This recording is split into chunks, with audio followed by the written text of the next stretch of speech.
Assalamualaikum warahmatullahi wabarakatuh. Nama saya Muhammad Khairuddin Balukman, nombor metrik 055901. Saya adalah pelajar Ijazah Sarjana Muda Usuluddin semester ketiga. Dalam video ini saya akan bercakap mengenai 3 topik, iaitu yang pertama, penggunaan istilah As-Sunnah dalam ilmu usul fiqh, ilmu hadis, ilmu fiqh dan ilmu akidah. Yang kedua, perbezaan antara ilmu hadis dirayah dan ilmu hadis riwayah. Dan yang ketiga, perkembangan ilmu hadis riwayah dan ilmu hadis dirayah di zaman sahabat. Masuk kepada topik yang pertama, iaitu penggunaan istilah As-Sunnah. Dalam ilmu hadis, penggunaan istilah As-Sunnah adalah didefinisikan sebagai apa yang diterima daripada Nabi Muhammad SAW, sama ada dari segi perbuatan, percakapan atau persetujuan dari segi sifat khalqiyah atau khuluqiyah, dan sirah, sama ada sirah sebelum Nabi dilantik menjadi Rasul ataupun selepas dilantik menjadi Rasul.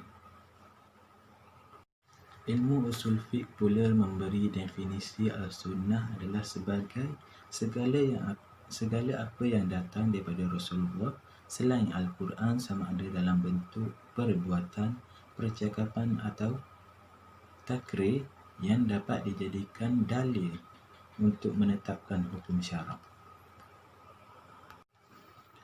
Ilmu fiqh melihat As-Sunnah daripada dua aspek. Yang pertama, As-Sunnah adalah apa yang disandarkan kepada Nabi Muhammad SAW tidak berbentuk wajib.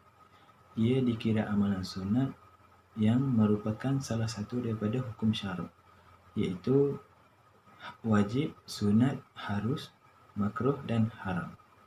Sebagai contoh, solat 2 rakaat sebelum maghrib. Yang kedua, As-Sunnah kadang-kadang digunakan dengan makna berlawanan dengan al-bid'ah. As-Sunnah menurut istilah ilmu akidah adalah perkara atau perkataan yang berlawanan dengan al-bid'ah, di mana al-bid'ah bermaksud perkara yang diada-adakan dalam urusan agama, sedangkan Nabi Muhammad SAW dan sahabat tidak pernah melakukan dan melaksanakannya. Sama ada perkara yang direka itu berbentuk perkataan, perbuatan atau akidah. Masuk ke topik yang kedua, iaitu perbezaan antara ilmu hadis dirayah dan ilmu hadis riwayah. Daripada aspek objektif perbahasan, ilmu hadis riwayah adalah segala perbuatan, perkataan atau persetujuan Nabi Muhammad SAW.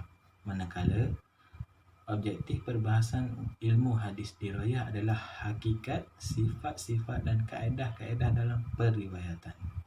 Dalam aspek tujuan, ilmu hadis riwayah bertujuan untuk memelihara syariat Islam dan sunnah, manakala tujuan ilmu hadis dirayah adalah meneliti hadis berdasarkan kaedah-kaedah atau persyaratan dalam periwayatan.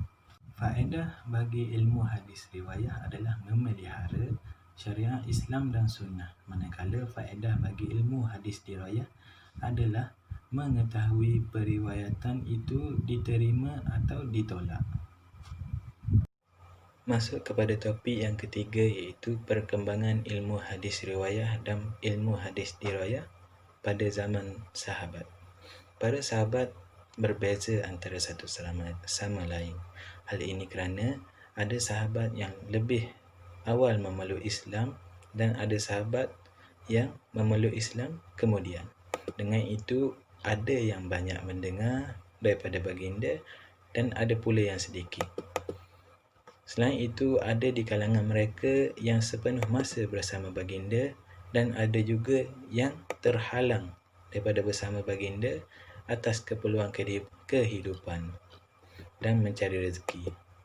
Dengan itu, mereka perlu mendengar dan mengambil hadis di antara satu sama lain. Dengan itu, hadis menjadi ilmu yang diriwayat dan dipindahkan, maka wujudlah ilmu hadis diriwayah. Dorongan kepada periwayatan hadis lebih mendesak selepas kewafatan Rasulullah SAW kerana semasa hayat baginda, para sahabat boleh merujuk terus segala permasalahan yang timbul kepada Rasulullah. Imam Bukhari ada meriwayatkan bersumberkan daripada Abdullah bin Zubair di mana beliau ada bertanya bapanya, mengapa beliau tidak banyak meriwayatkan hadis daripada Rasulullah seperti sahabat-sahabat lain. Katanya, saya tidak berpisah dengan baginda, tapi saya mendengar sabdanya, sesiapa yang mendusta ke atasku, maka dia menyediakan tempatnya di neraka. Ini sebagai asas ilmu hadis dirayah. Dr. Haman Abdullah Ar-Rahim Sa'id berkata bahawa umat Islam telah kerugian khalifah mereka, namun mereka untung dalam aspek dirayah, penelitian dan kritikan serta berhati-hati dalam periwayatan yang membantu mereka menjaga prinsip agama dan sunnah Rasulullah SAW. Para sahabat begitu mementingkan penelitian sanad dan dirayah. Di samping aspek riwayah, penghafal hadis, pengumpul dan pembincangan mengenainya. Periwayatan memerlukan kaedah bagi mengenal pasti perawi dan hadis yang diriwayatkan. Munculnya pembincangan mengenai sanad dan kepentingannya, dengan itu lahirlah ilmu mustalah hadis.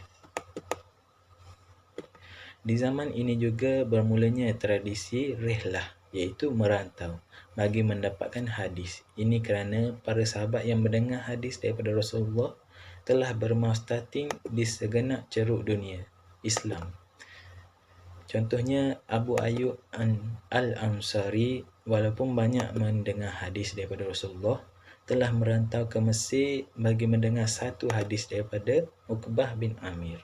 Akhirnya, penyampaian topik yang terakhir iaitu perkembangan ilmu hadis riwayah dan ilmu hadis dirayah pada zaman sahabat. Maka berakhirlah penyampaian serba sedikit tentang hadis dari saya. Terima kasih.